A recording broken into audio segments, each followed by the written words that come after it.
Hi friends, നമ്മളിന്നിവിടെ നോക്കാൻ പോകുന്നത് Indian സ്വാതന്ത്ര്യ സമരവുമായി ബന്ധപ്പെട്ട് കേരളത്തിലുണ്ടായ രാഷ്ട്രീയ സാമൂഹിക മുന്നേറ്റങ്ങൾ. അതിലാദ്യത്തേത് അഞ്ചുതെങ്ങ് കലാപം. അഞ്ചുതെങ്ങ് കലാപം നടന്നത് 1697. അഞ്ചുതെങ്ങ് കോട്ട സ്ഥിതി ചെയ്യുന്ന ജില്ല തിരുവനന്തപുരം. അഞ്ചുതെങ്ങ് കലാപത്തിൻ്റെ പ്രധാന കാരണം കുരുമുളകിൻ്റെ വ്യാപാര കുത്തക ബ്രിട്ടീഷുകാർ സ്വന്തമാക്കിയത്. ഇംഗ്ലീഷ് ഈസ്റ്റ് ഇന്ത്യ കമ്പനിക്ക് വേണാട്ടിൽ ഉണ്ടായിരുന്ന ഏറ്റവും പ്രധാനപ്പെട്ട പണ്ടകശാല അഞ്ചുതെങ്ങ്. തിരുവനന്തപുരത്ത് അഞ്ചുതെങ്ങിൽ ഇംഗ്ലീഷുകാർക്ക് വ്യാപാരശാലയും കോട്ടയും സ്ഥാപിക്കാൻ അനുവാദം നൽകിയ വേണാട് ഭരണാധികാരി ഉമ്മയമ്മ റാണി, ആറ്റിങ്ങൽ റാണി.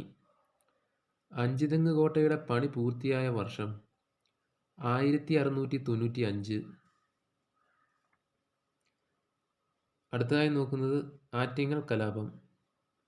കേരളത്തിൽ ബ്രിട്ടീഷുകാർക്കെതിരെ നടന്ന ആദ്യ സംഘടിത പ്രക്ഷോഭം ആറ്റിങ്ങൽ കലാപം.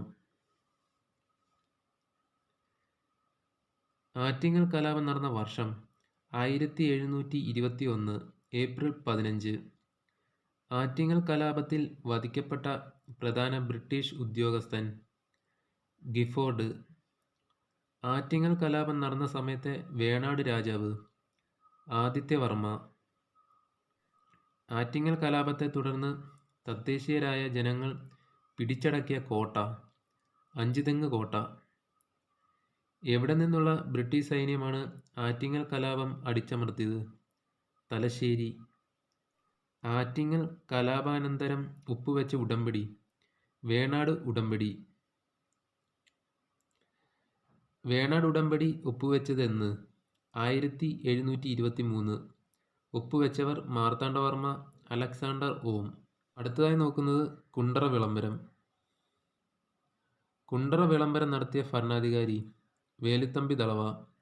കുണ്ടറ വിളംബരം പുറപ്പെടുവിച്ച വർഷം 1809 ജനുവരി 11.